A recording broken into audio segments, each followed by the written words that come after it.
What up, everybody? It's your boy Stoney coming to you live from the TCM Museum of Minnesota. Y'all know it's Friday, so that must mean it's the Space Corps podcast, baby. Get on in here, motherfuckers. I got a fucking special guest tonight. I'm so goddamn excited, baby. We're just branching out a little bit, you know what I'm saying? It ain't always just a Texas Chainsaw Massacre up in this bitch. I mean, it is in this fucking place. But last weekend was a doubleheader. Eric Crimmins from the Secret Stash, followed by Derecho, the Minneapolis metal band, dude. I'm just getting all the homies. Anything I fucking like, anybody I want to talk to, get them on the podcast. If they don't mind spending some time with my dumb ass for a minute, of course, you got the laundry list. But, baby, I swear to God, tonight's a good night. I'm feeling fucking good. I'm going to run through them goddamn sponsors real quick, and we're going to get this bitch kicked off, dude. You know, Half Moon Designs, the queen bee herself, Ann McDonald. She's making the dopest, fucking best top shelf horror stuff around. Outside of that, even she's viral on TikTok with the goddamn burrito wallets and all that stuff, man. She was on a 2-year waiting list to get one of those motherfuckers. Check her out, dude. And if you don't have anything from her yet, I swear to God, ask around. All of us fucking own the stuff, dude. It's really, really good quality, beautiful stuff. So go to her Shopify, buy whatever you want, and then when you check out, make sure you use the promo code Space Corps, baby. You're going to get 10% off your entire order. Anything. There's no bullshit, no restrictions, no nothing. Support her. Support the show. I got a new fucking microphone tonight, baby, and I'm so excited about it. And that's all thanks to everybody that's chipping in, supporting the show, getting some merch on all that. So go to my Printify shop there. You see the fucking link. Space Corps podcast stuff, TCM museum stuff, other goofball things. Again, any little bit that's sold there and everybody that's bought some shit, I really appreciate the hell out of you. I'm putting it right back into the show so I can make it a little more bearable instead of my garbage ass bunk fucking microphone and all that other stuff. I'm working on it, baby. I am a work in progress. So much love to everybody. Again, anybody that's getting into the TCM chainsaw skateboards, I still got a couple left. 500 of the regular ones made, only 100 of the silver. I've got like 3 or 4 of the silvers and only one of them green ones left. When they're gone, baby. And then you're at the mercy of the fucking scalpers. So let me know if you need them, baby. $124.95. That's just the straight up retail price. I'm not trying to make money. I grabbed enough so I can hook the homies up, the true collectors, before the scalpers come in and bend everybody the fuck over. You know what I'm saying? So that's all I got to say about that. So everybody that's hopping in, happy fucking weekend, everybody. Share this feed. Get it going. Because tonight I'm super fucking pumped about this.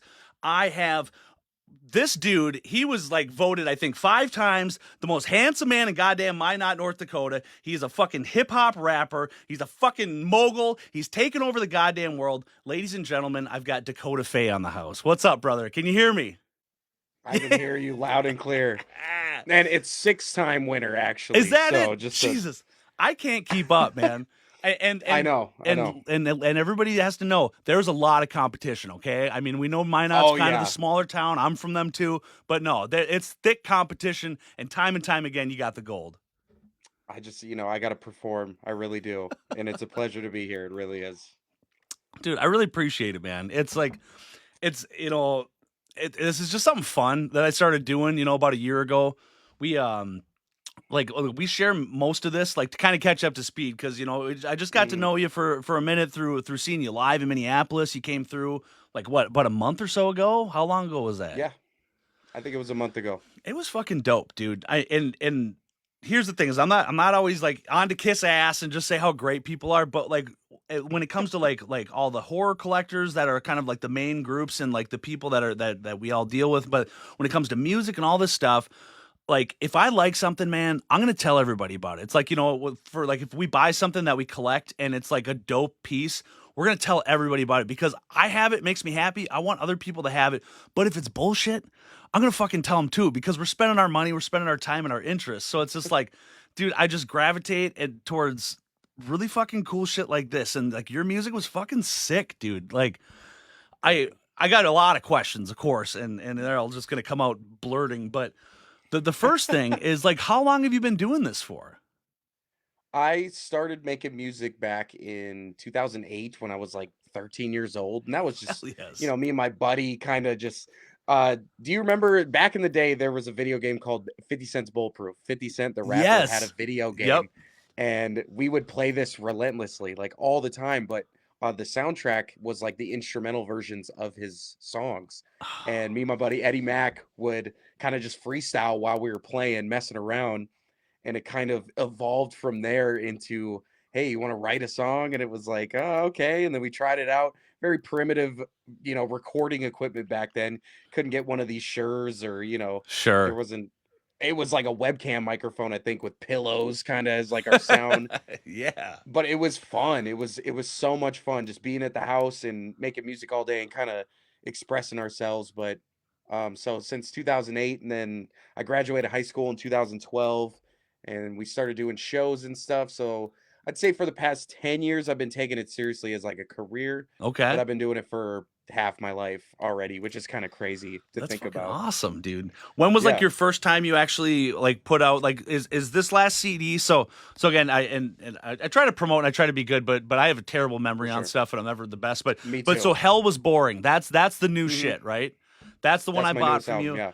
That's the one that has not left my fucking truck in, however long it's been. Dude, it's funny because Let's like go. nowadays, like you walk around the house and I go, where am I gonna play this thing? Everybody, digs the physical media and all that, but all of a sudden I go, fuck, I'm like, I don't Yeah. have like a radio, everything's, so like digital and all that. They're Like even they're like more collector even than they yes. are like actual, use. Absolutely, man. I like when I was a younger like kid, like I I mean, just I feel awful about it, but like I bootlegged so much fucking music when I was, in teenage years. Because hey, man, I mean, Hmm. when I grew up. I mean, that was like, I probably date myself here, but like, dude, like I was there when like Napster started and like Kaza and, Yeah. and all that shit and all the pirate, all and just to me, I mean, I was a young ass kid. I didn't have the fucking money for everything, and I love music, dude. It's just everything. And then all of a sudden, like just downloading, and I had hard drives, and I transferred over from hard drive to hard drive, and then I would buy music, and as soon as I would get it, the first thing I'd do is I go to my computer,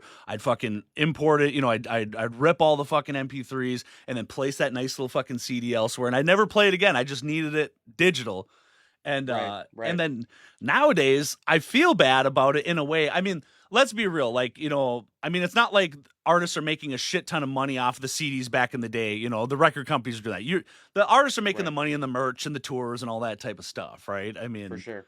but so nowadays, like because I love the music so much that I've actually gravitated towards vinyl records because I'm Same. back to a tangible like something in my hands and it's even bigger and dude, it just brings me back to that feeling of like when I was like in high school. Like, dude, we would skip school in the morning on like CD release days to go to Target or Best Buy and get the new fucking album from whoever put it out. And dude, it was just flipping through the fucking booklet and just being able to, like read the lyrics and see all that. Like, just how much more that added to the initial experience of hearing that music for the first time.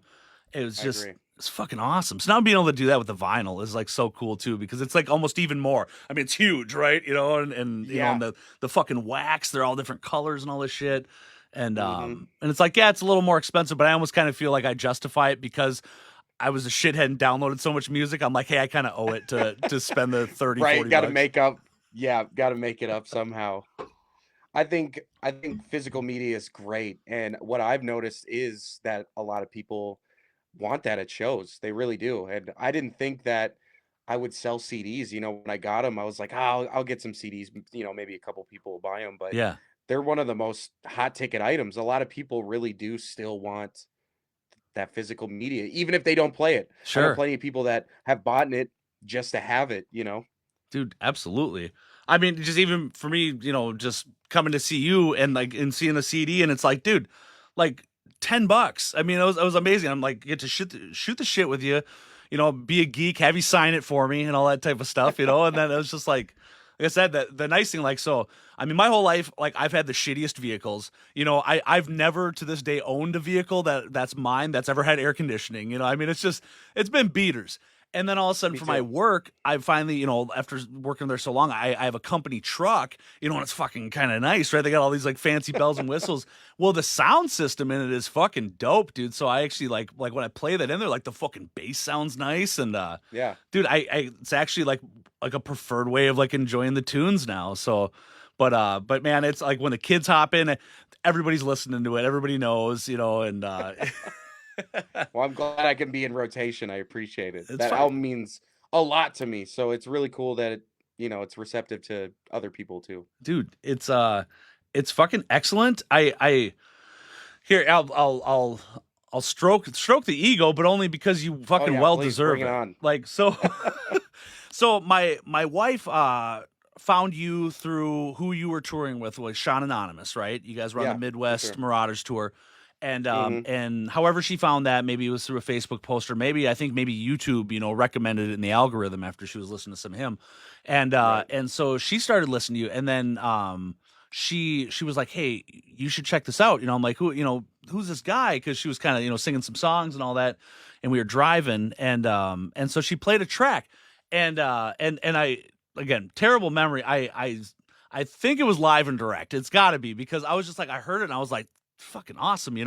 And she was showing me this music, that, and I heard one song, and then we went to go see the show, and then I was hooked, right? Because for me, it's like, I've always been stubborn with music. It's just like, it's hard for me to take on somebody new unless, like, basically I see them live. Like, I got to have like an actual, like, it sounds stupid, like a connection, but it's like, I almost like need to be impressed without sounding like an asshole. Like, it's just like, it's more than just hearing a song. Like, dude, if I can connect, like seeing you live or like a story or an anecdote, then I'm all in, right? And so Right. so we saw you, and dude, it was like you were like the fucking total package on it, where it's just like it was really good production, good songs, good hooks and all that. But like, dude, you've got it live. And I was just watching up there, and it's just like you've got the fucking confidence. I feel like you've been doing it forever.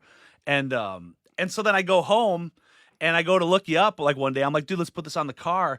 And I want this to sound like a compliment as most as possible. So I hope this doesn't come off as any kind of like rudeness, but I was shocked when I finally found the song.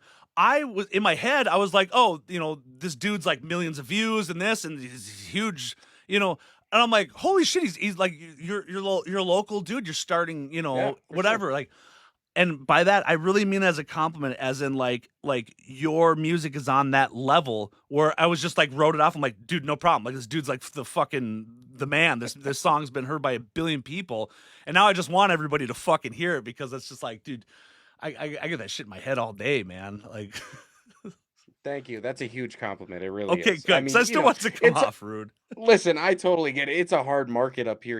Trying to be a rapper in North Dakota, especially in the Midwest, it's a tough gig. So it's been a slow grind, but Sure. I think it's good that it's taken this long for me, because if I kind of would have blew up in my younger 20s, I probably wouldn't have been ready. I wouldn't have had that experience of performing live and kind of, sharpen the sword a little bit. Sure. And I think now that I'm at this age, it's the new people that hear me, have the same reaction as you do, and it's a huge compliment, being like having all the tools already to kind of impress people live and music wise. So, it just takes the right person to hear it.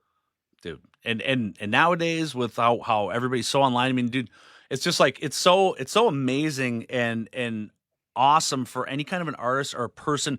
You have infinite platforms to be able to put things on and Yeah. give away for people to hear your stuff without having to, go through the shitty old school routes of like, here's the fucking record deal, and now I got to do this and this and this, and like wait for a Right. radio to catch me. It's just like, dude, people blow up and you can never even be on a radio. Who gives a shit? I mean, maybe it happens, but fuck, dude, all it takes is one fucking track, one reel nowadays, and Yeah. then shit goes.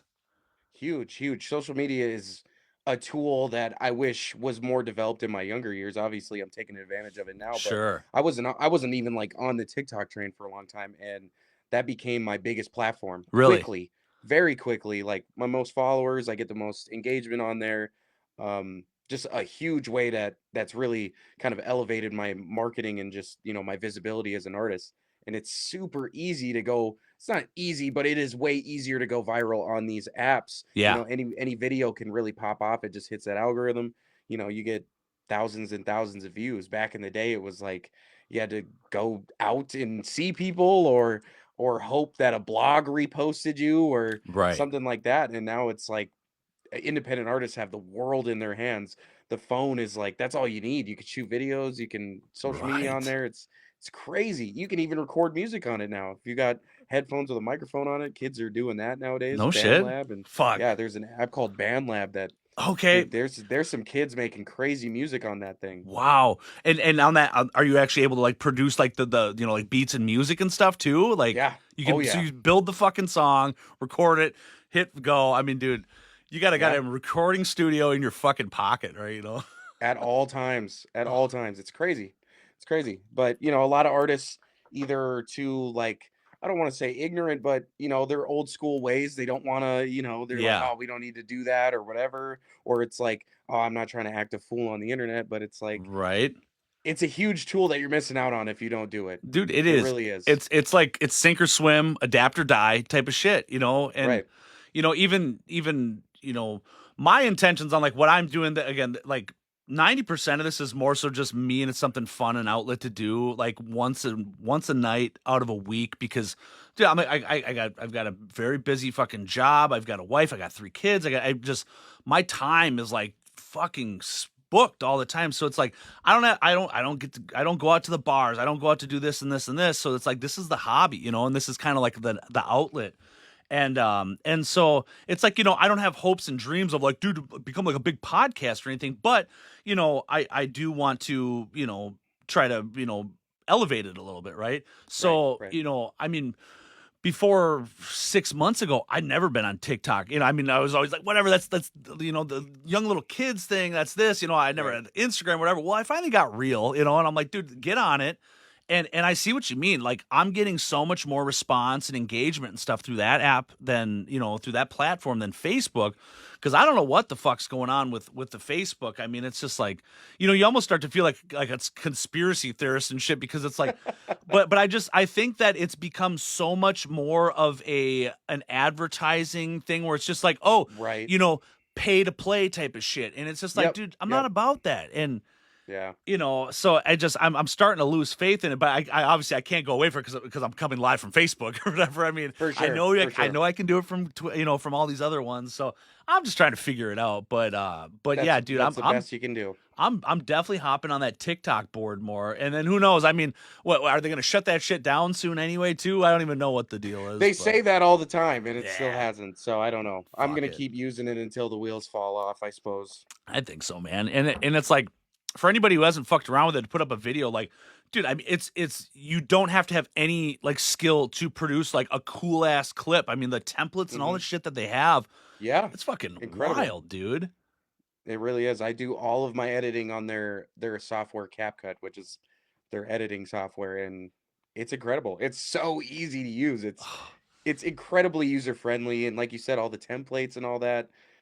It's it's a crime not to try it out at least. So is that a standalone app then, like that you do, Yeah. or is that through it?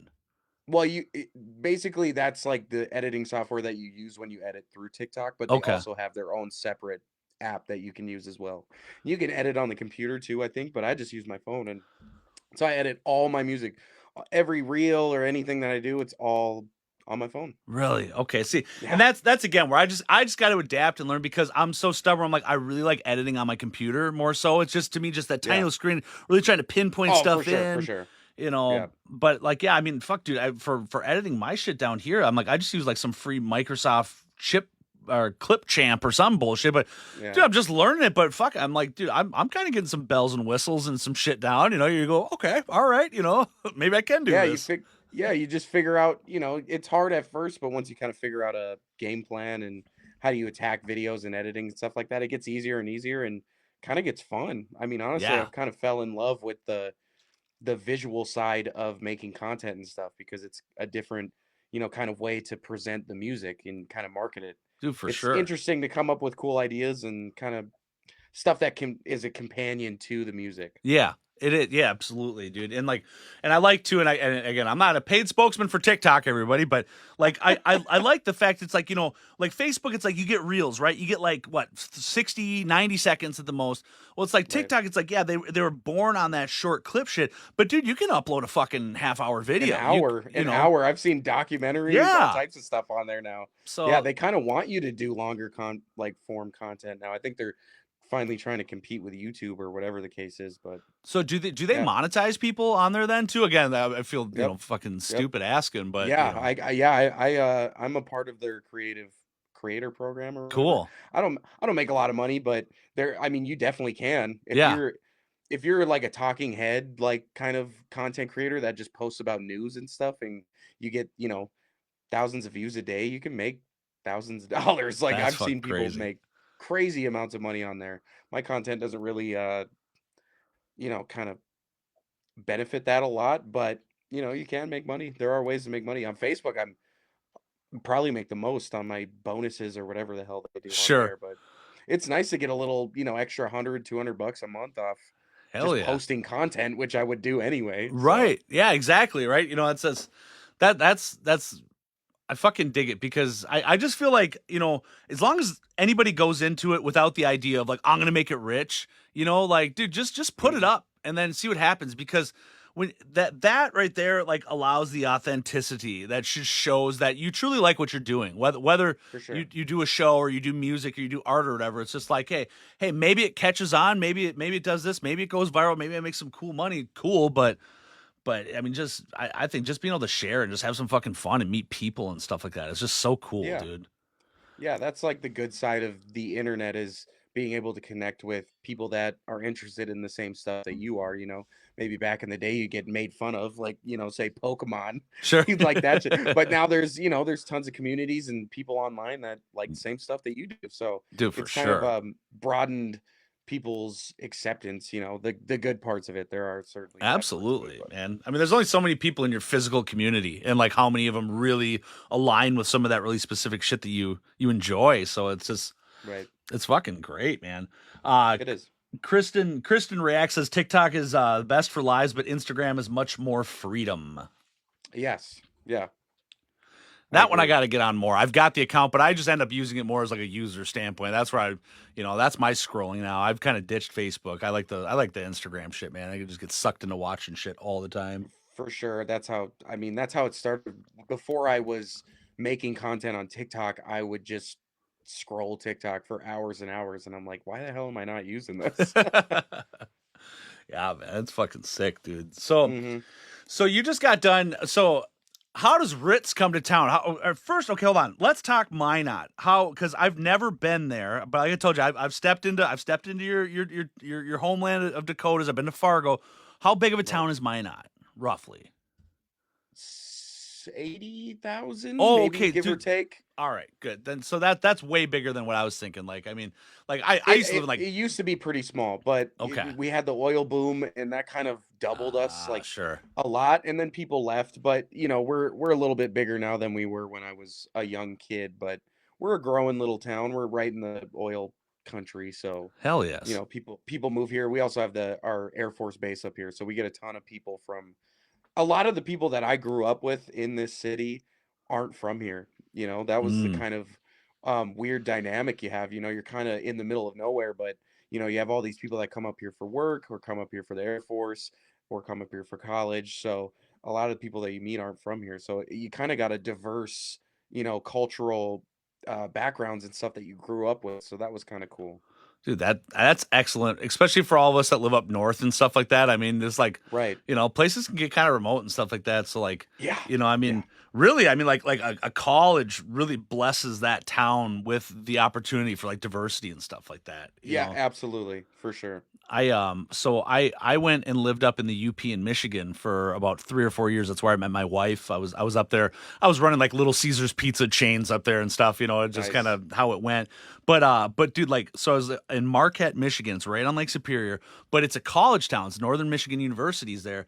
And it's like in the summertime, the population is like 3,000 or something. But then in like, the school year, dude, it's huge. Yep. And it allowed that tiny town to be like almost like it was like a little Minneapolis or something like you have the craziest like food restaurants and little clothing Yeah. shops and all that stuff because there was enough business when those kids were in town for that to flourish. And you go to like any other city or little town, I can't even call them cities, but towns in the UP, and it's just like, dude, you got your gas station, your liquor store, and your church, and that's it. And it's, hey, 20 miles an hour, dick, slow down. Yeah. But yeah, dude, go to that little town. I mean, shit, dude. That has got. So shout out to the rice paddy. There is this little hidden gem up there. It's a Thai restaurant. It's this tiny little shack. It's bright ass purple. It's crazy looking, and this sweetest saint of a lady named Oi works there, and she's from Thailand. She works 6 days out of the week. They're closed one day. She hired this apprentice boy who cooks with them because they were so busy. But dude, that place, it takes almost 2.5 hours to get your food because she's so booked and nuts. Anybody will wait for it.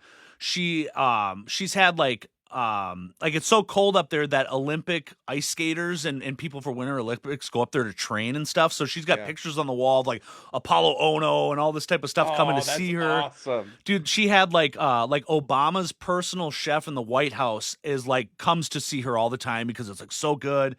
And this lady's got a heart of gold, and she takes all of her tip money and saves it up, and once a year she flies back to Thailand and spends it all on the kids and like buys them like shoes and soccer balls and books and all this type of stuff.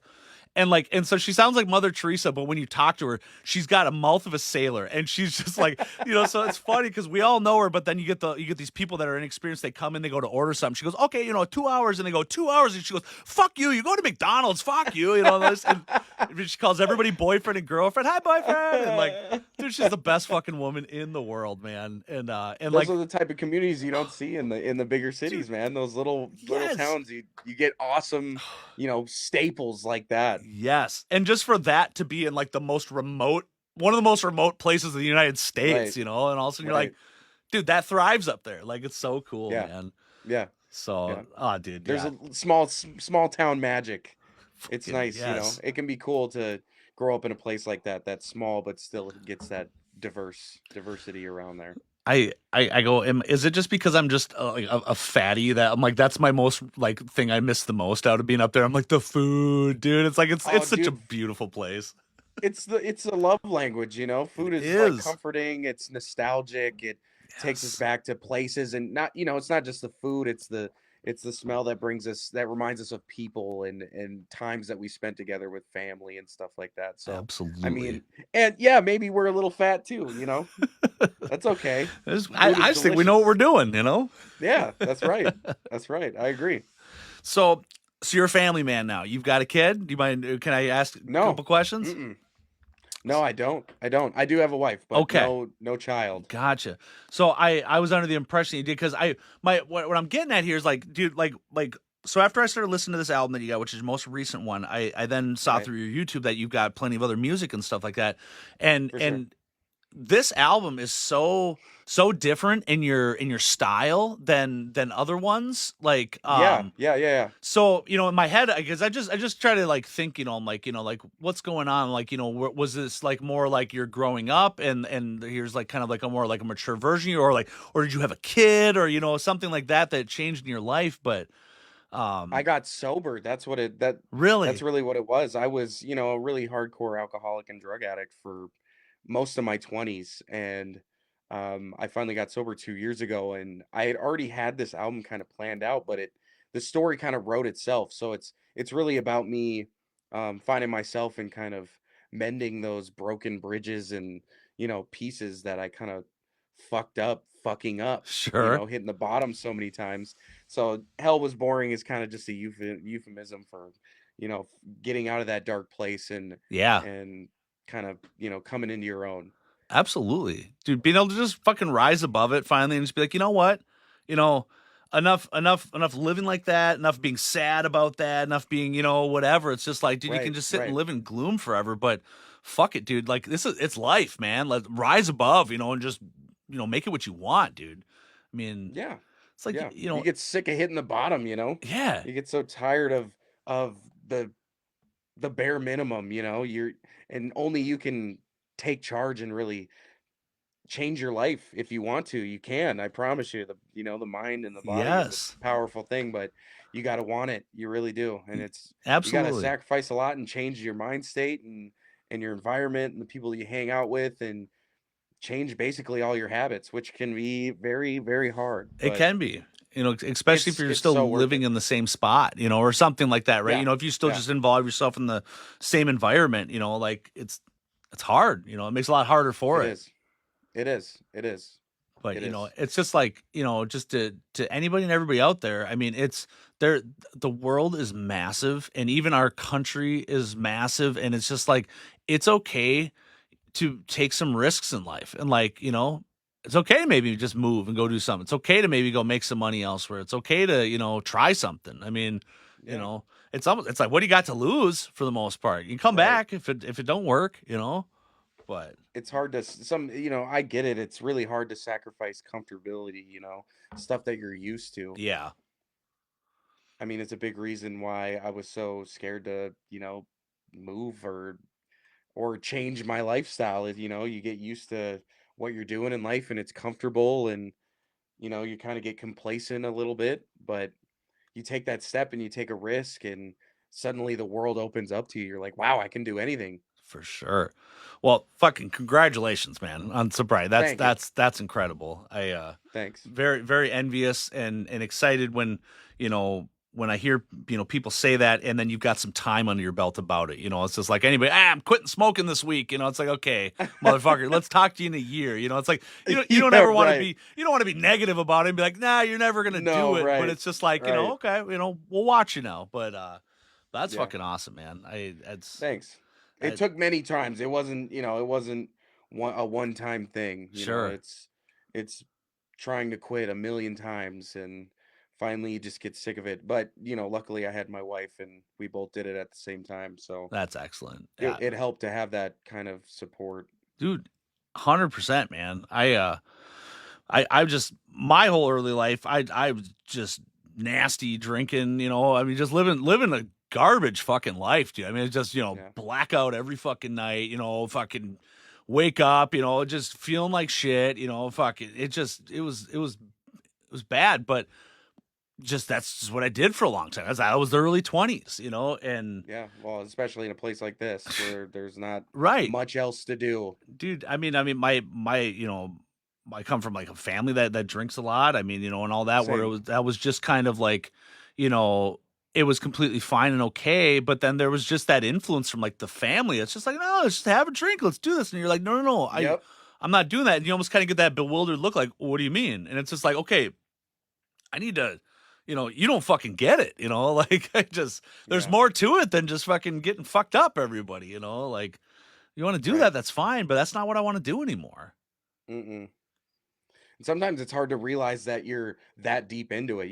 When it first starts out, you're like casually drinking or casually doing whatever. Yeah. And you're like, oh, that'll never be me. I only do it, once a month, or I only do it every now and again. And then all of a sudden it's not once a month, it's once a week. And then it's once a day. And then Yeah.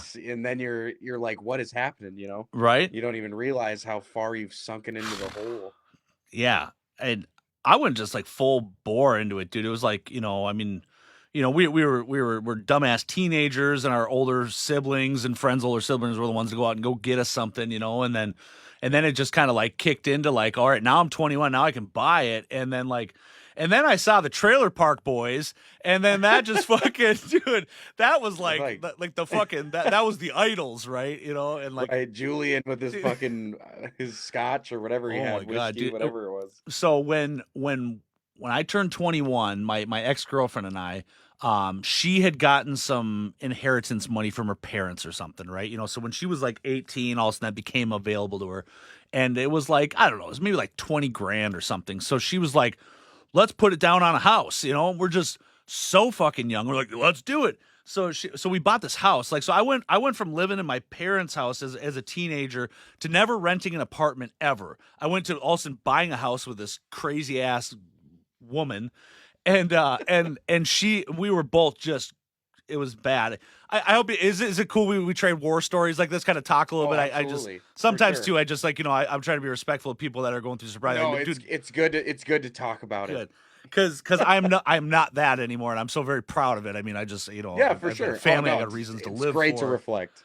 But so yeah, so went straight into fucking owning a house, and was just trash drinking every day, all that. I mean, it was just like, dude, we were just buying home wrecker after home wrecker, and like Jägermeister was like my fucking thing, Oh and it was, man. dude, it's just like every night you go to bed just fucking blacked out. I mean, half the times you piss yourself. You're just like this gross Hmm. human being. I'm like working at a pizza shop, and all of a sudden, like, I got like a DWI. And so then I'm like taking the bus, and the bus stop was like 3 blocks down, which was where the trailer park was. So to me, instead of that being like a wake up call to somebody, I was like, dude, yes, So I'm like, like trailer park life, baby. And like, man, it's just like, thank fucking God I had an opportunity to move to the UP for my work, and I met my wife, and then she is not like that whatsoever. And she was just kind of Right. like challenged me to actually be a fucking a respectable person, and like, and like, dude, like not live like that. And like, thank fucking God, because I don't think, I mean, maybe I would have had that moment of waking up, but I wasn't doing it on my own. But it's just like you get that partner like you did, and all of a sudden it's just like, dude, I want to be better than that. Like I want Yeah. to, Yeah. and then I think, and then once you're sober, then you start to realize you're like, oh my God, like you're like embarrassed, you're like, dude, I did Yeah. that, you Yeah. know. Completely embarrassing, hearing stories about being blacked out and doing the craziest stuff, and you're like, I don't remember any of that stuff. Oh, But you think that like those moments in time at the time when they're happening are like as good as it's gonna get. You're like, oh, this is great, yeah, and then those lows are really low, and you get out of it, and you're like, I can't believe I lived like that. There's no dude. way that I would have ever allowed myself to be like that. Yeah, it's and I think now I've gone long enough where it's like, I had this moment of like, very embarrassed. It's like Hmm. I'm still this dad wanting to like call up like my father and just be like, dude, I am so sorry about like, this instance or this or something, as like a grown ass man, like, but it is what it is, and it's a part of fucking growing up, and I don't think that's a standard for everybody, and No, you it hope it's happens not. different times in different situations, but Yeah, the best teacher is life itself. So, fucking right, dude. you're gonna learn trial by fire, as they say. Dude. And and one thing too, it's like it's such a weird thing to kind of say, but it's just like, I wish I would have had like my father or somebody like kind of like take you aside when you were a young man and be like, hey, you are gonna probably party and you're gonna do this, and like here's how you should handle yourself, and like, it's not like, I was just 0 to 100. Also, it's like, give me the 100 proof and let's just shot. And all of a sudden, 45 minutes, I'm black. It's just like, no, Right, stop that. I right. mean, it's like there's ways to approach it, and like, and it makes me feel that way now because like I have a couple of daughters. I mean, they're young as hell. This ain't gonna be a conversation a long time, but that scares the piss out of me when it's just like, you can't be in that kind of a social setting and get fucked up like that because, it's like, baby girl, you're gonna, some bad shit's gonna happen to you. Like, Right. fucking, that's alarming. But it's like you can't protect them from all that. It's like, dude, they're gonna go out and go do what you want, and you try to keep them from it. It's just gonna make it more rebellious. For So it's sure. just like, at some point, I just feel like I need to be really real. But when is that right time? It's like you don't want to do it early, or else you're like, oh, I'm just basically giving you a green card to, oh, my dad said I can do. It's life's tough, man. Like, It there's is. no It playbook is. for it. There isn't. There really isn't. And to your point, that's how I was. My mom was very didn't do any stuff growing up. She like a lot of my family's alcoholics and drug addicts, and, whatever. But my mom wasn't like that at all. So she was very not strict, but I was an only child as well. So I got a lot of the focus, Okay. and I think that just made me rebel more.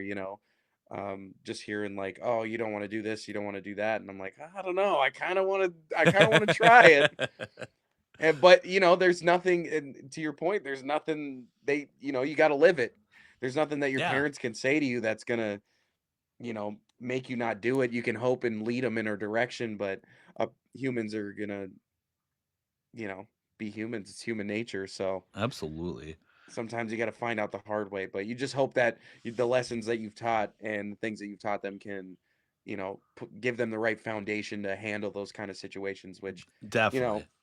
I definitely fucked around for a long time, but I think the values and kind of person that my mother is instilled in me helped me a lot to kind of deal with these situations, especially now.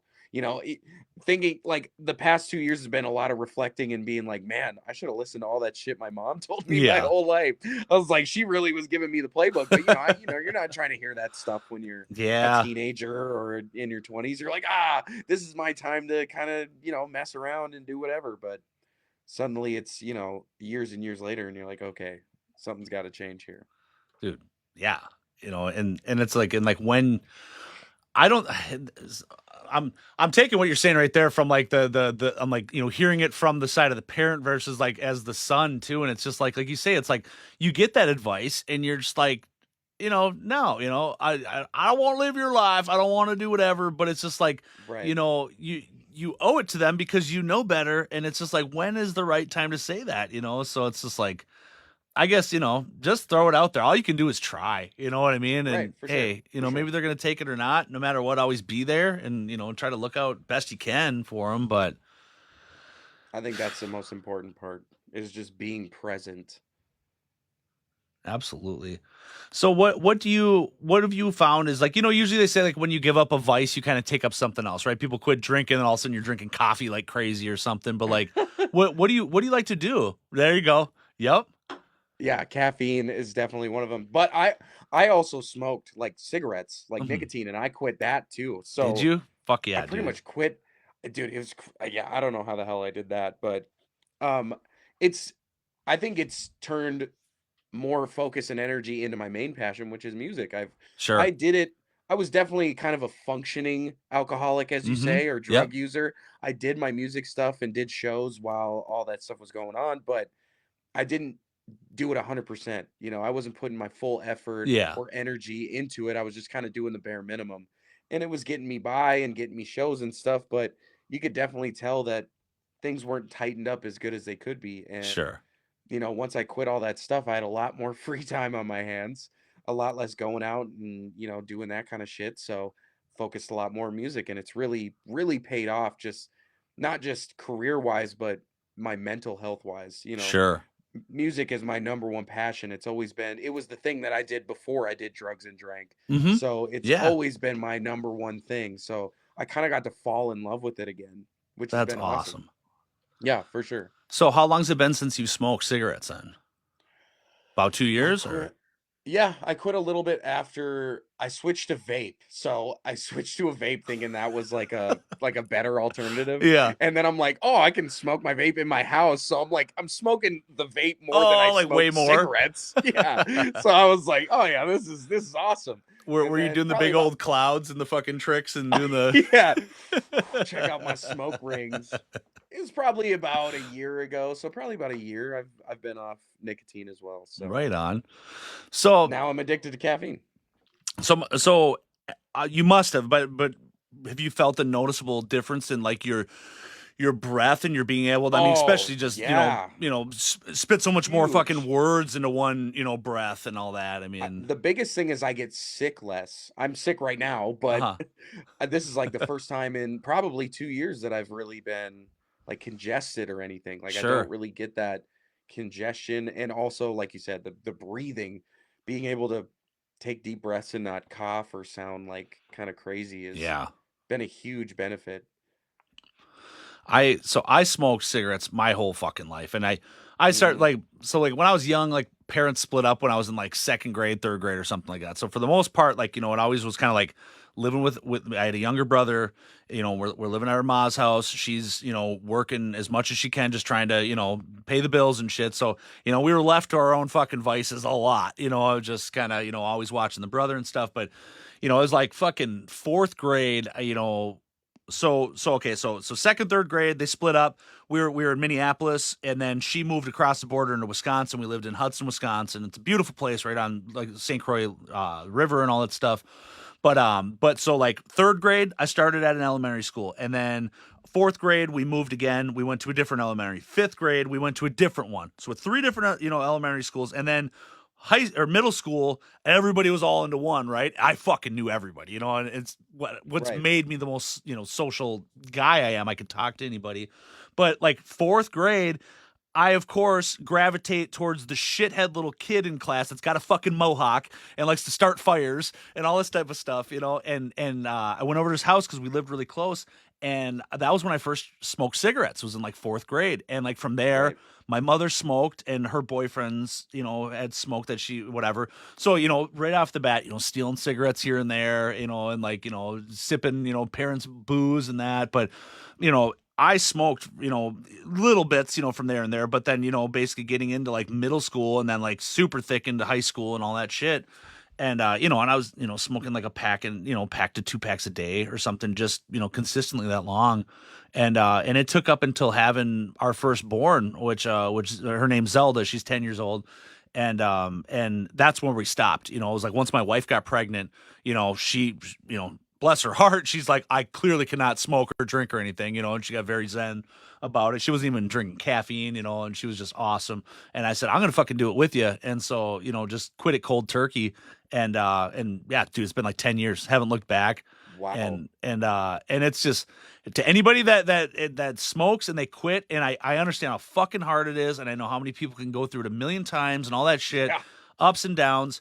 You know, it will get easier the longer you're away from it, because now I'm around cigarette smoke and it smells disgusting. It's hard to breathe Yeah. around it. Yeah. I Yeah. take Yeah. my kids out of a business somewhere, like out of the mall or something, and somebody's smoking. It's like, dude, gross, you know, but you know, I do understand. It's like right away when we quit smoking, like, you know, luckily we weren't around all those friends, because dude, if I was having, you know, a drink and people were smoking around there, I would have fucking instantly, you know, you get right back in that habit, Yep. you Yep. know. It's just one little thing. Yeah. I treat it like a toxic ex. Like you turn all that love into hatred. You just hate Yes. it. Yep. Makes it a lot easier. You're just disgusted by them. You're like, Yep. oh, they're doing what with Right. who? Oh, gross. I don't want And to. Fuck that. Fuck nicotine. I will say that gives you the one pass to be that smug asshole. You can be above all them, be like, turn your nose to them smokers and be like, you know, you really should quit. You know, it's better for your health. You know, I did it. You can do it.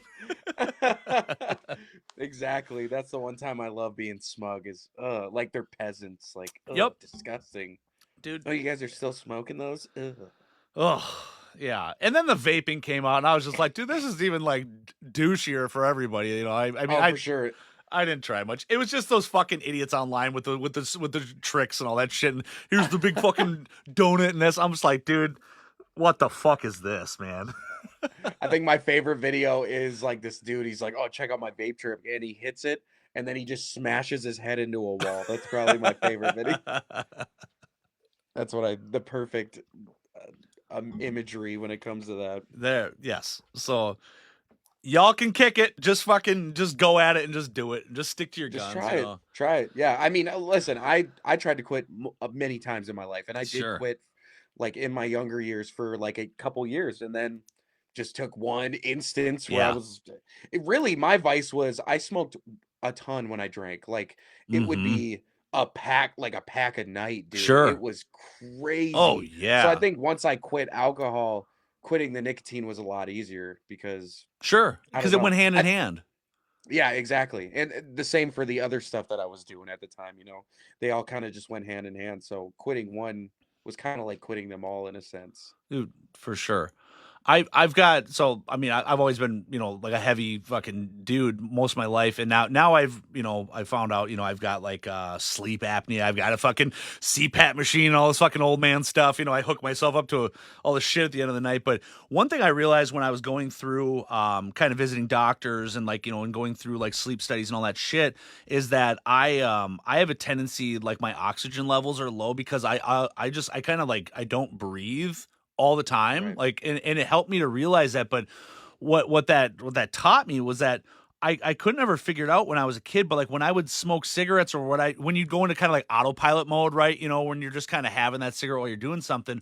When I was driving, which I always drove a lot, like when I was in high school, I drove, you know, delivery for pizzas and all that type of shit. So a lot of time in the car, and then just plus being just a shithead kid, just kicking around, you know, and getting stoned with everybody and fucking, you know, just Right. experiencing freedom. But like I realized that like when I would smoke cigarettes, I would inhale, and as I'm just driving or something, I would just stop breathing in and out. So I would just hold that cigarette smoke inside like my fucking head and my sinuses and all that shit before I blow it out. I used to get crazy fucking headaches all the time, and I couldn't figure out why.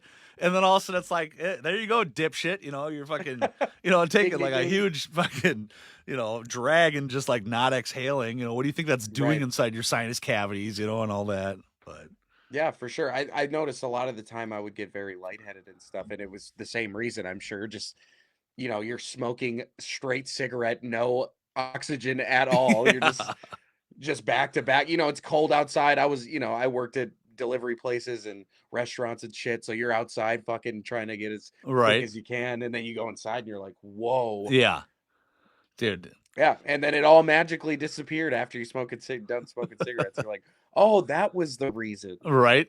Yeah, and then you're just like, dude, how stupid was everybody? I mean, it's like that was like, while you're at work, that was all you cared about was when's the cigarette break, and you go Oh outside my and just God, yeah. freeze and 20 below and smoke.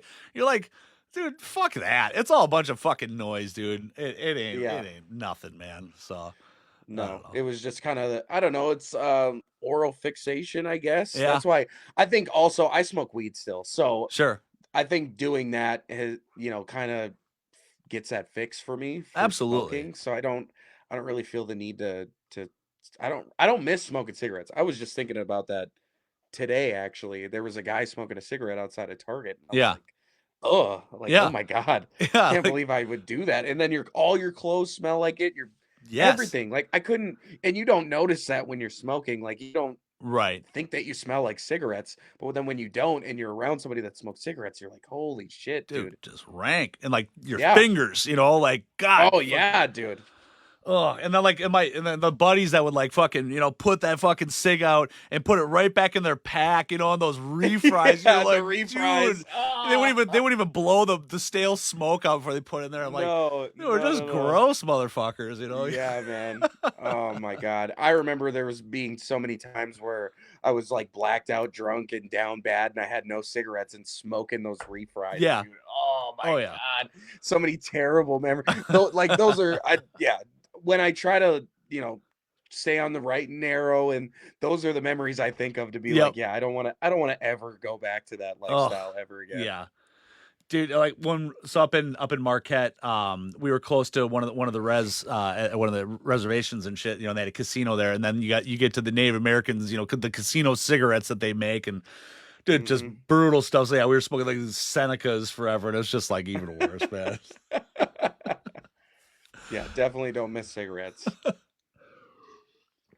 Oh shit. So out in Dakota then, so I kind of went far away from that, but so Ritz came by. So that makes more sense now because I was thinking that was like a really small town or something, but you guys are a lot bigger. Sure. But so do you guys get musical acts coming through and stuff like that? Like how'd you get connected with him and what's the story behind that? Well, we have a incredible venue here called the Original. It's an awesome venue that, usually we get a lot more country and rock acts up here, Okay. obviously. But we have the North Dakota State Fair that is in Minot. So we do get a lot of good musical acts every year. Nice. People come up here and all that. But the Ritz thing kind of started last year, just kind of being in my homie Ben, who books a lot of the stuff at the Original, kind of being in his ear like, hey, you should get Ritz. Ritz has been Nice. one of my favorite rappers for like 10 years. And then a buddy of mine did a song with him and he got me on it. I featured on the song with Ritz, Really? so that there was a little bit of a connection there. And Cool. I was like, even more reason. And then Ben told me, he's like, hey, so I got an offer from him. I was like, yes, you have to. And he was like, would you want to open? I'm like, absolutely, I would. Yes. Yes. So that happens. And then I find out that he's on tour. I hit another promoter friend of mine up that's doing some other shows for him in South Dakota. I'm like, hey, can I jump on? And he threw me an alley oop and let me get on those ones. So I got to do a few shows with him and learn from him and meet his team and meet him and get to talk to him. And it was incredible. It was an incredible experience, getting to um, be recognized by artists that I looked up to when I Yes. was younger, and these guys think I'm dope. It's like, it's the ultimate ego boost. Oh, dude. And Yes. just, you're on the right path and you're working towards the right things. And, hopefully there's some big stuff with Ritz next year, but we'll see if those plans come to fruition. But it's an incredible honor. It Dude, really is.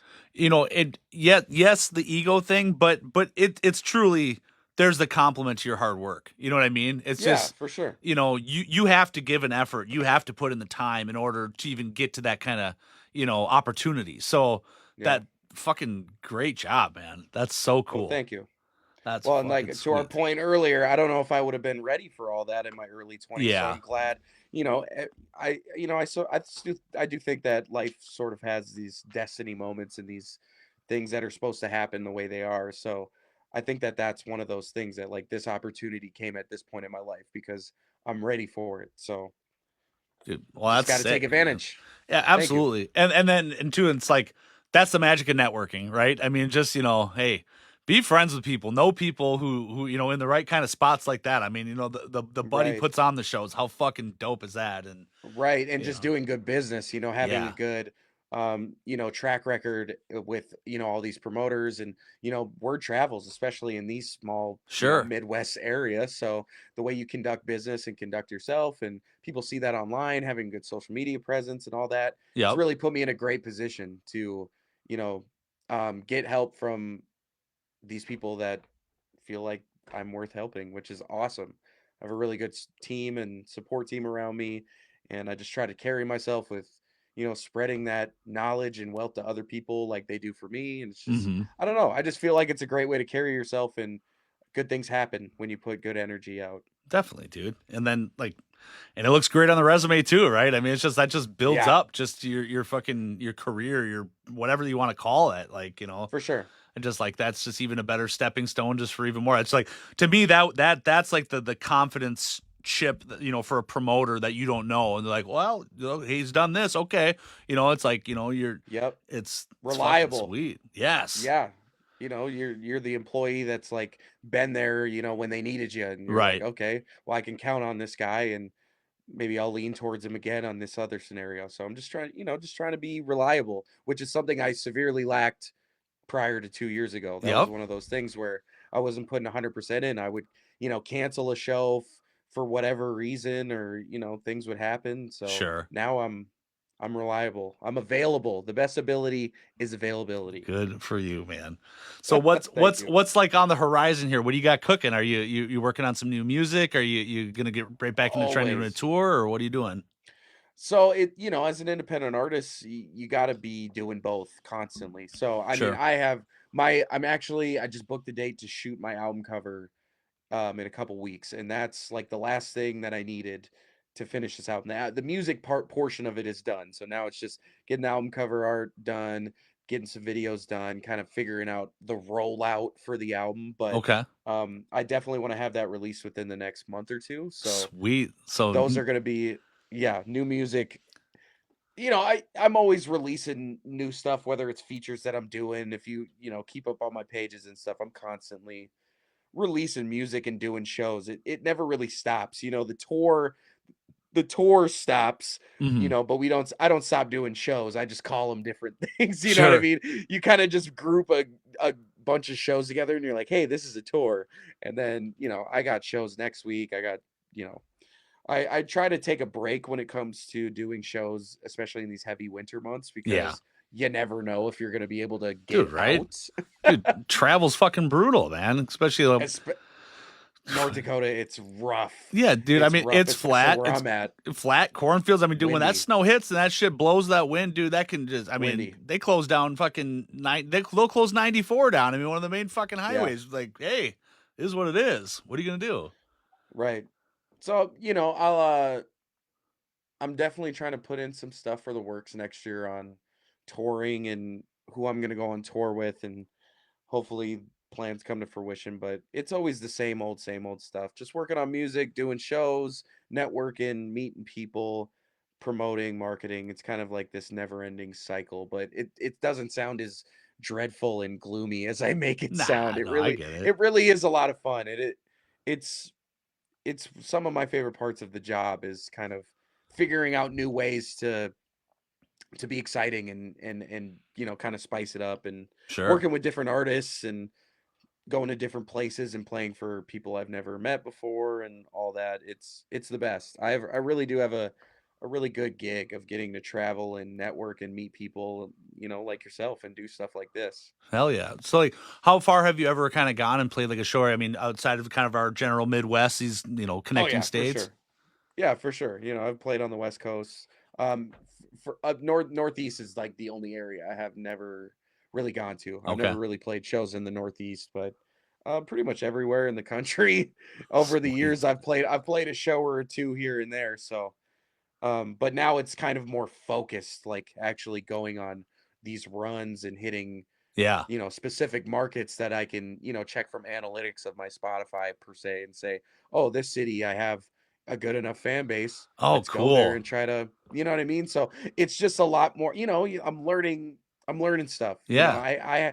as an independent artist, I got to be everything. I'm booking, Oh, I'm of marketing, course. I'm publicity, I'm analytics, I'm all of this stuff. Yeah. So, it's a little bit of a learning curve, but I'm starting to figure it out. Everything is more tight and focused, it feels like. So, hopefully it, takes me somewhere. It's already taken me a bunch of places. Hell yeah. I think it's, it's a lot more work, doing it all yourself. But Right. I think if I was in your shoes, I'd like to be in control like that, and not from a For control sure. freak aspect, but I think I would just appreciate, just what that all encompasses, instead of just somebody who's got a manager who just does everything for you and I just show up here and there. It's like, Right. I think there's something to appreciate about like how much behind the scenes work it takes to do a lot of things. Yeah, for sure. And I think it's great for if you ever get in the position where you do hire an employee or a manager or publicist, you know how to do the job. Yeah. So it's not just, somebody telling you this or that. It's like, hey, I know this works, or I'd always want to work for a boss that kind of had done the job before and Yeah, for could sure, fill dude. in if you needed them to. So Right? it's good to just know, have that information. Definitely, dude. Like, so my main job, I work for like an electrical contractor. I'm a tool manager and stuff. But like, that's always the telltale thing about like the electricians in the field is them taking orders from a project manager who's never a day in their life worked in a construction site. It's just like, Right. dude, if you don't have that, like, I mean, how can you connect with that person? How can you know, I don't know. There's just something said about rolling up your fucking sleeves and doing the work to it. Maybe you don't do it forever. Absolutely. That's fine.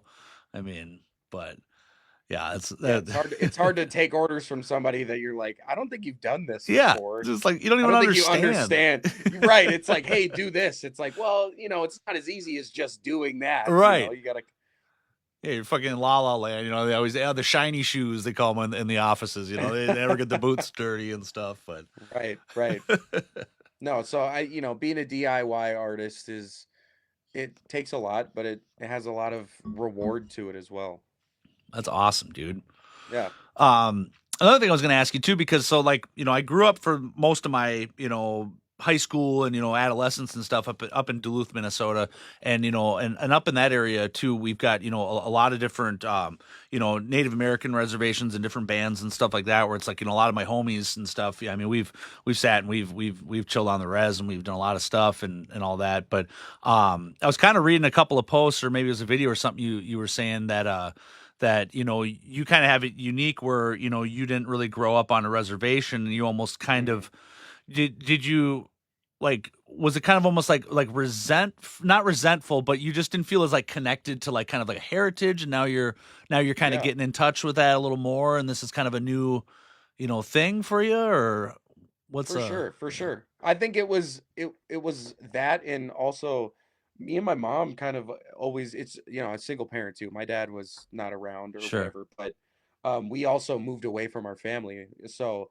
I've always kind of felt this sense of isolation, and not just a sense of my heritage, but just family in general. okay And not having brothers and sisters around. My mom worked really hard to make sure I had a good childhood. She went to college and worked jobs, so yeah, I was alone a lot of the time. So not also striving for that social acceptance as well. So I've always kind of felt this sense of kind of the oddball out. So I never sure really connected with sort of anything. I kind of connected with the outcasts and the kind of downtrodden, I suppose. sure So music really has given me the ability to kind of figure out myself and my heritage now, getting that connection, to meeting all these different artists and all these different indigenous promoters and stuff like that. It's given me the opportunity to kind of connect to my heritage that's and cool just myself in a sense, and it's been awesome. It really has.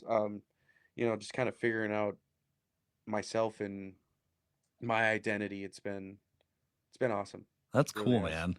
That's Yeah. fucking awesome. I don't know if it's probably dorky or whatever to say, but like so I went through I listened to a lot of different styles of music, but like growing up, first thing I was really introduced to was like it was like rap and hip hop, and then I got into kind of like more like metal and and heavy music and stuff like that. But I definitely, old school got into, because I was more on the misfit sides too. I mean, we were the kids at Hot Topic. We were the fucking smoking cigarettes. It Right. was kind of anti-establishment, we were, everybody was in Abercrombie, and we kind of, you dog on that almost. Like, fuck, I'll never Right. be like that. And so I definitely I listened to a lot of like ICP and stuff at some point. The early Yeah, stuff for being sure. like Juggalo and all that, and it was just like, it was such a great like sense of community and stuff between all that, where there's like, they just like, that whole just atmosphere is just like, we take in all shapes, sizes, colors, everybody, like, dude, your family here. And through that, there's an artist that they had, at one point, and it was, his name was Anybody Killa, and he was a Native American rapper, and dude, it was like he was the Hatchet Warrior, and so a lot of his music has got, a lot of Native American, like, drums and just stuff in it, like, just so Right. fucking cool, man. And again, just gonna have a lot of the homies that's they could identify with that. I thought that was so fucking cool that it was just like, dude, they just put up like so many, like, you didn't have to be that perfect model cookie cutter artist, that like, For sure. the labels are looking for. They wouldn't give you the time of day. It's like, you get to see the like all these other different people, but it's like, dude, those are the walks of life I want to hear about. Those that's what we relate to more. It's just like, Right. we're not all, that same fucking lifestyle of like, whatever was at the time. The fucking Cash Money Millionaires and this and this, and it's like, hey, that's cool and all, like your music video, dude, but I can't I'm fucking not living relate. that. Yeah. Yeah. you know, I do not have bling. Sorry. that's it. Hmm. I still don't, and that's, Right. Right. I but think that's awesome though. Yeah, the gathering of juggalos, that looks insane. That would be something that I would love yeah. to experience one day. I do think you probably need like a fucking penicillin shot after you come back from those, because Yeah, I mean, it's there's some truth to, the gnarliness of it, but for sure. you Yeah, I know don't know how I feel about performing and getting Fago Yeah, thrown at me, dude, but and people's getting shit thrown at them, man. But it's funny because they like, I mean, you hear the horror stories. Like, they brought like Tila Tequila out there or something. She got nailed in the head with like a beer bottle or something. But it's like, yeah, Riff well, Raff was another rapper that was like hiding. He's like fucking dodging shit. it's It's like, well, yeah. why are you bringing them? You should know better, And but Right, right. dude, I mean, like, but again, out of that, that family and stuff. I mean, that's where Tech Nine came out of. I mean, like, he was touring with them. I mean, I saw Tech Nine like when I was there. It was like a Wicked Wonka tour or something. ICP was headlining, dude. Fucking Bone Thugs and Harmony.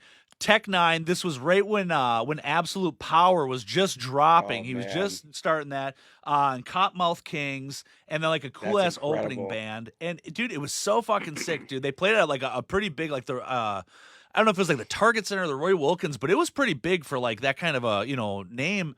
And it was just fucking killer, dude. And Tech Nine just blew us away. Like, it was, He's incredible. dude, yeah. Now what he's become. I mean, my God, he's just a fucking, Biggest independent artist ever, I'd he say. is the god of it all, and He is. He really is. and then just to see everything that Strange Music's put out, I mean, just dude, I mean, his homie, Chris Calico is awesome. I mean, Ritz Yeah, is, I mean, is that where he got his start from? Is he was he was. He signed was by on it? Strange for yeah. He was on Strange for a while. That's fucking sweet, I've man. kind of been getting more connected with a lot of those guys. I played a show with King ISO not Really? that long ago, Oh, cool. down in Omaha, Nebraska, and I've Chris Calco just followed me on Facebook. That was Really? fucking crazy. Nice. Yeah, that was pretty wild. But I've opened for Tech Nine before, way back in the day. That was a good time. That's All the cool. they're just so inviting, and they're willing to talk to you and kind of give you knowledge, and Sure. you strive to be in a situation where you can have like the biggest independent label in the world and put all these amazing artists on. Tech Dude. Nine is Right? huge inspiration to any musician, I Absolutely. for sure, of just doing it yourself and doing it successfully. Dude, and it's just, I mean, with him it's always been so impressive, but just how much that fucking dude can branch out and collaborate with I mean, Serge Tonkin from System of a Down and make a song. I mean, dude, Yeah, he just did a song with like Alex Terrible from fucking Slaughter to Prevail and some other dude. I mean, it's yeah, like some of those brutal vocals, and yet it's like, dude, that's a Tech Nine song, like, oh yeah, trademark, and he's very respected with like any musician that knows about Tech Nine. Guarantee you they respect him because he's a yes. pioneer. Dude, and if I ever had, got the question I would ask him would be like, dude, before you go on tour, how much time do you have to rehearse? Because I mean, for how many words he can spit in one song, Boy. how do you remember, from 9 albums ago? I mean, Yeah, good yeah. Lord, dude. Insane. And he's got very little backtracking help. He is Yeah. doing that shit live. Yep. It is impressive. Impressive. I mean, it's like they like Lil Wayne nowadays. People say, "How come when you're rehearsing you have a notebook with all this?" He goes, "I was so fucked up, and everything I did first cut was always a freestyle." He's just like, here's Yep. what, he's got to remember Dude, what the when fuck you've I done said. literal 10,000 songs, how are you Yeah. supposed to remember every single verse that Oh my you've done? god. I mean, I haven't even written as close to many songs as that, but there's like I don't remember everything that I've Sure. written. You could read a lyric from me from like something that I wrote, 10 years ago, and I'd be like, "Oh, what the hell is Yeah. What was that? that?" Oh man. And then I was wondering too. It's like with once you have that long of like a career in there, it's like, do you even like? Do you like cringe at some of like the earlier shit? You're like, dude, I wrote that. And it's like, Absolutely, absolutely, you do. There's definitely music and stuff that I'm like, I can't believe that this was me, And yeah, back then, you're like, this is the greatest song I've ever right, made. right. And in hindsight, you're like, wow, that sucks. But But then you grow as a person. You grow yeah. and you evolve and And you got to understand though too is that you may have played that song 500,000 fucking times. You're sick of it or you're embarrassed or something. But like, dude, the fans want that song. They want to yeah, hear that one too. It's like so you got to be absolutely. receptive to like what's the old school classics. What do they really still want to hear? And I just got a wild request from one of those shows that I did last week. Somebody was like, "Oh, play this song." And I'm like, "What? yeah, How do you even know that song?" shh, don't say that Yeah, one. yeah, it's like Voldemort, like he who shall not be named. Keep it down, keep it down. Don't be too loud with that stuff. One thing But I it's always awesome that yeah, one thing I really, really like and what I think is really cool is that sometimes you'll see an artist will all of a sudden, change lyrics or update like a song, yeah, just for kind of sure. spit a little Right. something different about it. And so Minnesota, like up in here, like for our hip hop, background, like Atmosphere is like kind of like the Yep. pioneer, and then, Oh yeah. we've had Brother Ali and then Prof, and we've had a bunch of different ones around there, but yeah, just I've caught more Atmosphere shows than I can even count, but Me just like too. that just dawned on me sometime where all of a sudden it's just like, dude, you're like, he's playing that song I want, everybody we're all singing along, and all of a sudden just one whole line is different, and it's just like so dope and so cool, and you're like, God, that's fucking awesome, and Yeah. and that's got to keep it, interesting to them and fresh, and like, maybe kind of like, I threw you a curveball, or Yep. Yep. something. Kind of yeah, subvert expectations a little bit. That's always nice. Yeah, man.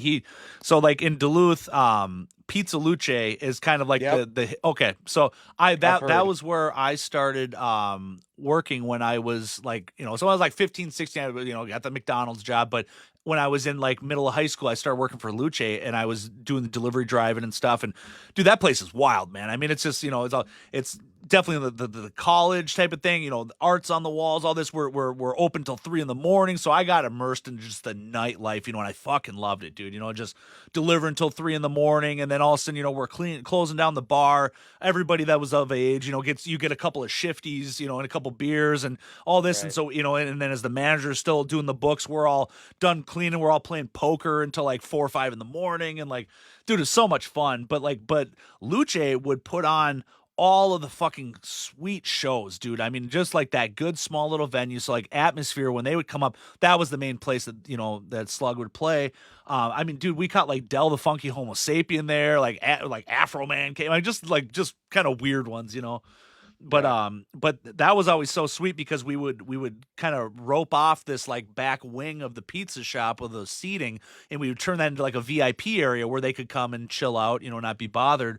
But that was like, for like the delivery, like guys would go in and out through the back door. But dude, we got to meet those guys and just like fucking hang on. They became family, dude. It was just like, it was so fucking sweet.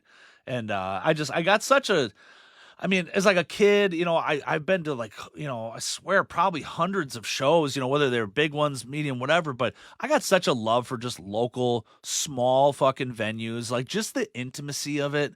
It's just like, it's so nice, dude. I fucking love it, man. I agree. I think I've made some of the best memories at those shows, whether being an attendee or a Yeah. performer. Just stuff you can't beat, especially those venues that that don't exist anymore. You'll always have those Yeah. memories of like, man, that place was awesome. It smelled and it was sticky and it was packed Right. and it was great, dude. Can't beat those experiences. Last weekend I had on these dudes from this Minneapolis metal band, and one of the singer was actually in a band. And when I was in high school, I was in a metal band. I was a vocalist and stuff like that, and we kind of played shows together. We always knew each other, and yeah, and the show just kind of turned to like a trip down memory lane. Where we're like talking about, oh yeah, that venue is fucking amazing, and I'm just like nobody knows what the fuck we're talking about, but it's just like, dude, that Yeah, that shit just sticks in your head, like, dude, like those are just. You'll never forget those memories on like how just for sure. fucking dope some of that shit was, man. I But agree. Music is awesome. It's really like the language of the world, and it could keep us connected. And it's just like food, like we were talking about. It just yeah, brings up a million memories. You hear a song, or of you're at a place, and a million things flood to your head. absolutely. I mean, yeah, I think music to me more than like a smell or a taste or something can really just 1 second and all of a sudden I'm back in Yeah, an era. I'm in a certain just crucial time of my life where it was just like, dude, that was like the summer of like fucking 11th grade, and all of a sudden it's just yeah, like a billion memories and like that's special, man. That's so it fucking really is. cool, Music is awesome that way. man. Well, I'm excited to hear you got a fucking new album coming out sooner than later. I mean, I know because I you're do. the Hell Was Born. That's been out for almost a couple years now, right? Like, No, just a year. It was oh, literally okay, like a few days ago was its 1 year all right. birthday, I So I'm guess you not would too call late to it. the party then. No, no, no, no, no, not at all. I like to usually I like to release one a year, so it's about that time of, kind of reflecting and but I will say that okay, I will do this, this, being on the Space Corps podcast has been an incredible experience. So, I will announce my album name, which I Yes, haven't told anywhere. Um, it's gonna be called Uninvited Guests. That's gonna be the cool. album title. Kind of playing off this past year, I've kind of done this whole guest rapper thing, which started from a news article when I did a show with Tiger Lily Gold, which is a really big country duo from North Dakota. I did a Okay, show with them, and in the newspaper they referred to me as the guest rapper, which just okay, turned into this whole thing with my fan base about being guest rapper, made merch and all that. But it's kind of been a great trademark of how my life, always kind of like this uninvited guest in whether it's my heritage or my city or yeah. in music. I've always kind of felt like the oddball out. So Uninvited Guest will be my next album name, Oh, and I'm cool, really dude. excited for it. Well, I that's just the background on that alone too is just fucking awesome, man. It sounds Yeah. perfect. It sounds absolutely Well, perfect. thank you. That's fun, Thank you. dude. Sweet, man. I like I said, like I've or not like I said, but so I drive an hour each way every day to my work or whatever. So I got a lot of time where I'm listening to podcasts or whatever, otherwise, putting the tunes and typically it's always podcasts that kind of keeps my interest. When I listen to music, I just like, I kind of I'm driving at 4 a.m. It's fucking dark out, it's just that kind of repetitive.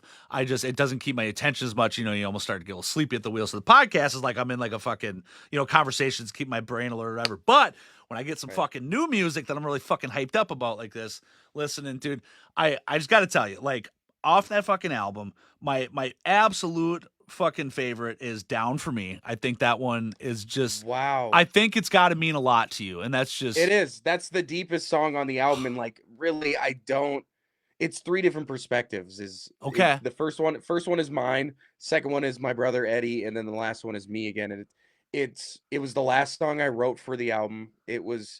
Really it's really a special song, and it's awesome that you connect to it like that because it really wasn't one that I promoted a lot or was, it's not one of these hype bangers. It's a song that you really got to listen to and to appreciate, and I that means a ton. It really does Dude, because that's honestly my favorite song off the album. So I'm it really glad to hear that. it's so dope, and it's to me it's perfectly placed within the album where it's like track 8 or 10 or something. It's like towards the end, it's like one of the last like Yep. 3 or 4, Yep. and it just because it's like when I listen to like music and stuff, it's like, I really enjoy, especially from hip hop and rap, where it's there's substance to what the person is saying. I don't dog on it all, but I don't personally enjoy, the mumble rap, or like just the, Sure. fucking money cars, blah blah blah. It's just so Right. cliche, and again, it's just not relatable. But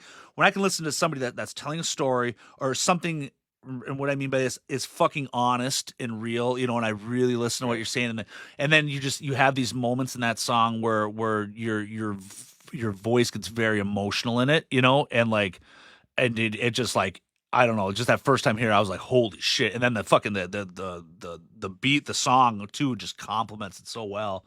And yeah, dude, I just think that's fucking sweet. And then like how you end the album with good, and all Yeah. caps, all God, and like, and dude, can you still hear me?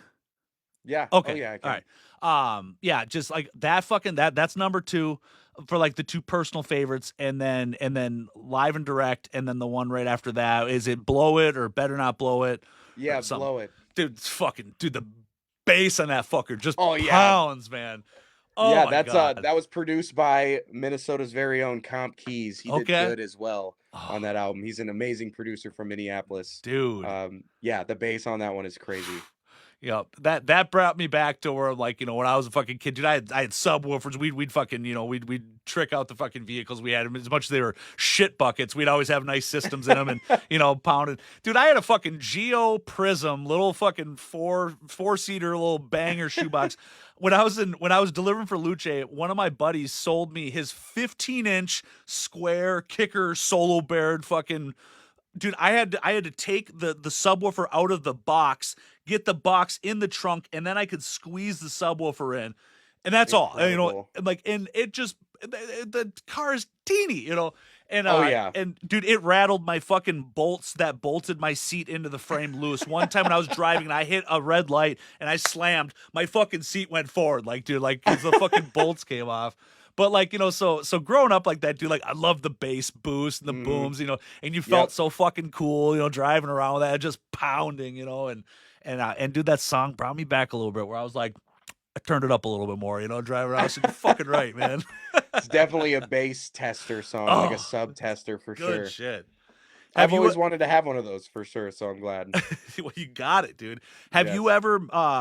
ever messed around with trying to create like your own beat and songs and stuff, or is it, For sure, dibble dabble to here, little and little there, but I just never had the passion for it like I do writing. Okay, Songwriting has always just been my thing, but definitely worked with a lot of incredible producers that sure, can turn my mumbled, ideas into production. So dude. if telling other people what to do is production, then yes, I have. There is nothing wrong with utilizing other people, and other talents, and I mean, you Right. can't do it all yourself, and just to kind of link that in, like, so again, like, the roots of this is this came out of like a horror collecting community. I mean, I'm a huge Texas Chainsaw Massacre fan and all that, and it's just like, dude, I've got a lot of. I got a lot of thoughts and ideas and stuff, but I'm not good with bringing it to making. I'm not an artist. I'm not good at painting. I'm not good at sculpting and whatever. And when I got into the horror communities online, then this all really happened during COVID, was kind of the big time where it all boomed. Everybody was really, locked down at home. We all kind of had the stimulus money, so we're all kind of buying shit, getting to know Right. everybody. But then all of a sudden, all these custom artists are emerging. You're learning all these people that have 3D printers that sculpt, figures and shit. People that make masks and all this type of stuff. And then all of a sudden, I get to commission something with somebody, and all of a sudden they're like, well, what do you want? And you go, it could be anything. And so I can tell them the dumbest thing in my head that's Right. cool to me and nobody else. And then they make it. And then all of a sudden it's there and it's here, and it's like, and half the time, more than half the time, they make it even cooler than what was in my head, So just to Yeah. see another individual's spin on it, it's so fucking cool. So I can imagine that It to be is. like with the music too. But Yeah, for sure. Having a second opinion on anything doesn't hurt, especially creative, especially somebody that knows it more than you do. I think the moment that you're like, "Oh, I don't need any help. I know better than anybody else," you're never going to progress, and yeah, grow. yep, So having those, outside ears and people that are a little bit more, experts in those fields dude, can for really sure, benefit you only, more. it I does. know that's how it's been for music for me. I can only do so much by myself in my room, which is how I've recorded music for a long, long time. But having, those trusted ears around you can really elevate your music. Absolutely. And that's it. Like people need to take the fucking ego out. And humble yourself because that's it. It's like, dude, there's billions of people out there and there's amazing people and there's an infinite ways to live life, to view life, to approach it, to process it, where it's just like, dude, just it's okay if that's your vision, and that's fine. You can keep moving forward with that, but collaborate with people, and I mean, it's just Right, like right. you're gonna people are viewing it from a different way than you never did, and it can be so eye-opening where you're all of a sudden like, holy fuck, all right, yeah, let's try that, or Right. whatever. And like you say, and that just further fine tunes what you're trying to do, and it's Hmm. amazing. Yeah. Yeah, I agree. I really do.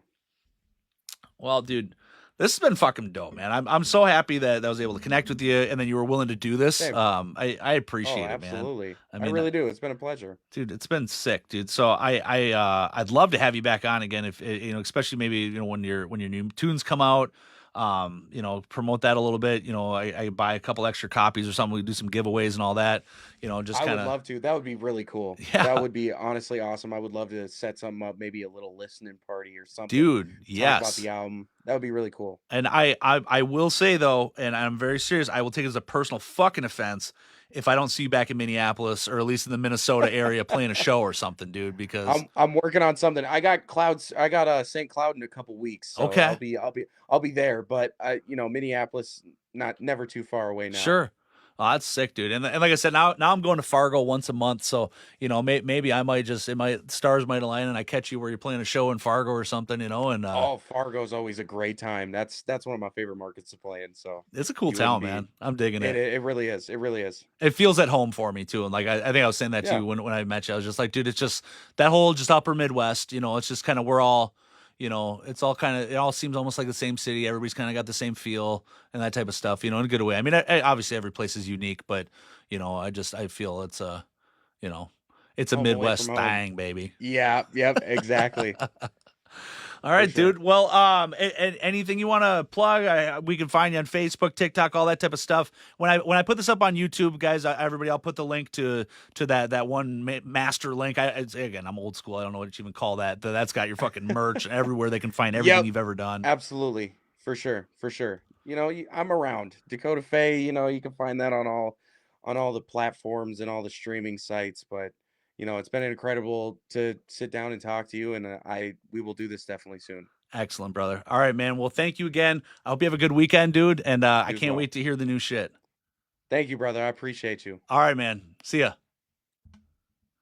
All right, dude. Fucking sick, man. Again, I'm so pumped. I like what's going on here. I like what's happening. Again, I don't want to do any more of these solo shows because it's just me fucking rambling forever, and I feel, obligated to do some kind of like an unboxing or something like that. And I can't keep buying a bunch of fucking shit. I got enough shit right here, baby. I want to fucking just get some cool ass people in like this, have some conversations, see all you guys in the comments and all that. Again, sorry I'm not reading everybody's shit. I appreciate you. I love everybody that's checking it out, everybody that's sharing all that. But damn, this is some good shit. If any of you guys were on and watching the show from last weekend, I do want to plug this that tomorrow, if you're in the Minneapolis area, our homeboys from Direcco are playing the Valhalla. What the fuck do I want to say? The Valhalla Fest that's down in Minneapolis. The legendary Black Flood Diesel is playing their farewell show. So it's rightfully so that this is Valhalla Fest. They're sending them off in style. So make sure you check that out if you guys are in the area. They were a bunch of fucking cool dudes too. Not as fucking dope as Dakotah Faye was. God damn it, dude. Like I said, I saw this dude, fucking saw him live. It was amazing, and he's real. That's the thing. And I should have probably said that to him. Is that it's like, dude, this guy's he's legit, you know, he's not pretending to be something or whatever. So I highly encourage everybody to check out his music. It's all over all the fucking social media and all that type of stuff. But I always like to say, you know, support your brothers and sisters, support the artists and all that type of stuff, the local mom and pop shops. Check out his merch page, dude. Get a fucking shirt, get a CD. Follow that fucking dude. And again, you know, you don't have to spend money on people. I'm never asking people to do that if you're not comfortable with it, you know, but just share, like, show people, tell people about it. All of our fucking grassroots underground shit. This is how it goes. This is how it thrives, baby. So, in closing, motherfuckers, again, Half Moon Designs, that's Ann McDonald, the queen bee herself, from our homies over at the Grindhouse, the shit show. You know. Hit her up. If you don't have any pieces from Ann McDonald, what the fuck are you doing with your goddamn life? I swear to God, I probably have like 10 pieces from her now too, that the wife and the daughters all have. She's even made a couple of custom pieces for me. She has literally honed in on her fucking craft, and the quality is just beautiful, dude. She made me a bag for my laptop, and I fucking beat to hell that thing every fucking day. Nothing's ever torn. A zipper's never fucking broken. Nothing, dude. Top quality shit. So go check her out at her Shopify there, and make sure, motherfuckers, you use the promo code Space Corps. When you check out, you're going to get 10% off the whole entire order, baby. No gimmicks. Speaking of gimmicks, hook your boy up. You like what you're doing? You like what you're seeing here? Support the show. I got myself a new microphone, baby. No more fucking $20 Amazon piece of shit that kept going out on me. That's from you guys and myself, of course. I'm not toting it that I'm making a bunch of money here or nothing. But again, any type of shirt, anything that's sold there, I'm going to take that money. I'm going to put it right back into the show. So if you want to get yourself a podcast shirt, hoodie, something like that, you want Stoney's TCM Museum stuff, you just want to just fucking rep it, support it, look fly, baby, go ahead. I ain't going to fucking be mad. My TCM collectors, again, out there. I got a couple of the skateboards left. So Madrid Skateboards, they're from California. They are a local place that has fully licensed Texas Chainsaw Massacre boards. They got 10 different ones for the 50th year anniversary. Some are limited editions, some are not. But my big focus, and what I just got the big fucking hard on for, is the chainsaw board, baby. It is cut in the shape of a fucking Paulin chainsaw from the original movie. Amazing to bring to a convention to get your shit signed by all the fucking cast members, okay? And a lot easier to get in through the fucking doors than bringing in the old fucking real chainsaw because of all the weapon policies and all that shit. Plus, it's a lot fucking easier to move around and you ain't gonna get fucking cut by the goddamn blade and have bar oil dripping all over your shit. Get a fucking skateboard, dude. Only 500 of them made. They are $124.95 retail, and that's what I'm selling it for. I'm not trying to make money. I am a licensed, authorized dealer from them. Give me that money straight there. Pay your shipping. Dude, I'm hooking you guys up, okay? There's only 500 of the chainsaw ones, and then they made the fucking silver con exclusive for whatever they did in California, and there's only 100 of those babies. Dude, it looks like a fucking award, man. I've got like 3 or 4 of the silvers left. I've got maybe one. I have one, maybe 2 of the regular ones. And again, they're all the same price. If you need one for your collection, hit me up, because I don't want you to go and pay the $300, $400, $500 that those scalping, cocksucking piece of shit assholes online are doing. Y'all know the fucking drill. Any of us collectors, fuck those people, dude. Unless I'm sold out, baby, then you might have to. But anyway, let me know if you need that. Hook it up. I got the homie Frank from Hot Reels, of course. I've had him on the podcast before, but if you're looking for a little bit of something extra to spice up that collection, baby, Frank's got some dope shit, man. His fucking background of just loving Hot Wheels and then all of a sudden getting into the horror realm, he's making some dope-ass little accessories that just accent the fucking collection just right. That fucking chainsaw I got, dude, the detail, it's gnarly, it's bloody, it's meaty, the fucking duct tape wrapped around it. He's doing amazing work. And the part where I tell him he's nuts, he's selling them for like $20 a piece, man. I would gladly pay $50, $60 a piece for those fucking things. And it's not just TCM. I should probably update this fucking ad because he's been coming out with banger after banger after banger, dude. I mean, he's getting fucking House of a Thousand Corpses, a bunch of cool ass shit. So hit up Frank, Hot Reels Customs. He's on Facebook. If you can't find him, because again, he's kind of just starting out, let me know. I'll point you in the right direction, baby.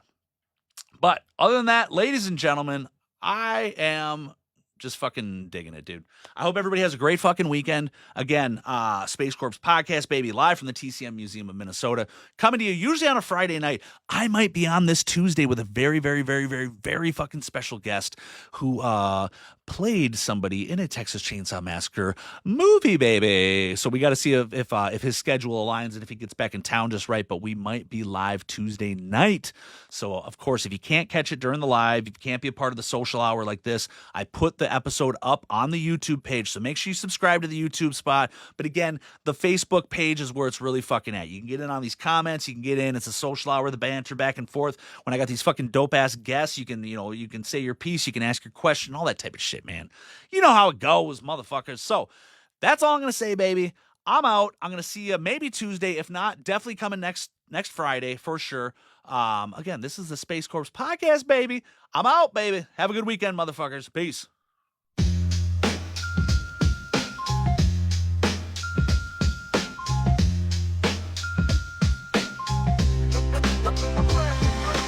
Drifting through the void, no gravity grip.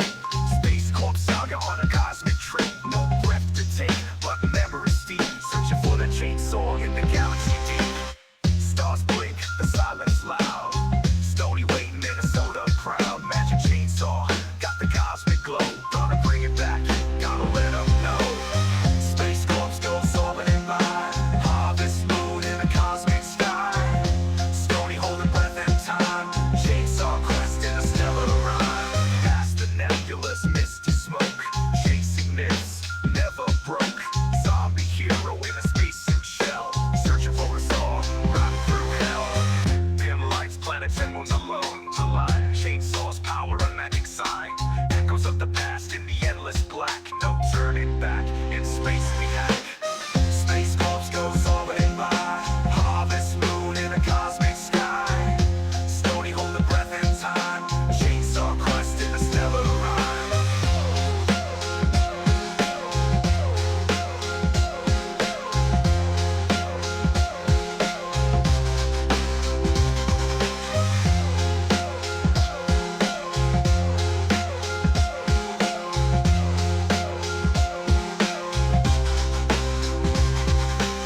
Stars blink, the silence loud.